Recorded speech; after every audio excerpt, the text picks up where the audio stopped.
L'auto sfonda la porta del negozio, poi l'azione fulminea ripresa dalla telecamera. I ladri entrano e fanno razzia. Quando non utilizzavano le auto come arieti, sfondavano le vetrine a colpi di martello o tagliavano le saracinesche ed entravano dai pertugi. 17 furti in attività commerciale, 9 furti di auto, 4 assalti a supermercati. In 3 mesi la banda di predoni, sgominata dai carabinieri di Piove di Sacco, ha compiuto colpi in tutto il Veneto, da Padova a Verona, da Venezia a Treviso, passando per Vicenza. Si sono spinti anche in provincia di Pordenone. In carcere un 40enne moldavo ritenuto essere il capo della banda e un 25enne romeno. Obbligo di dimora per un complice moldavo e per 2 donne sempre moldave che facevano la guardia al covo della banda trovata a Sant'Angelo di Piove nel Padovano.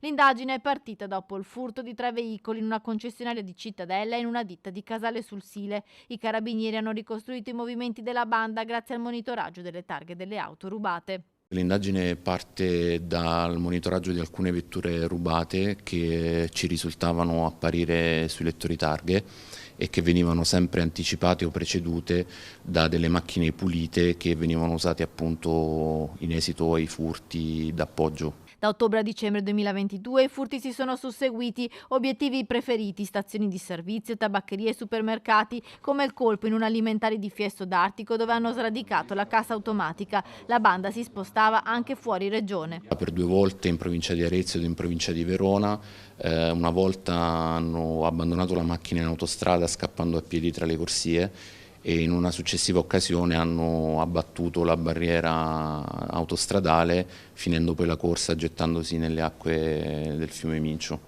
Il 40enne moldavo è stato fermato ad Asti. Il covo, individuato a Sant'Angelo di Piove, era presidiato da 2 donne che avevano il compito di smerciare la refurtiva. I carabinieri all'interno hanno recuperato oltre 10.000 pacchetti di sigarette, migliaia di gratta e vinci e merce rubata per 150.000 euro. Recuperate e restituite ai legittimi proprietari anche 14 auto.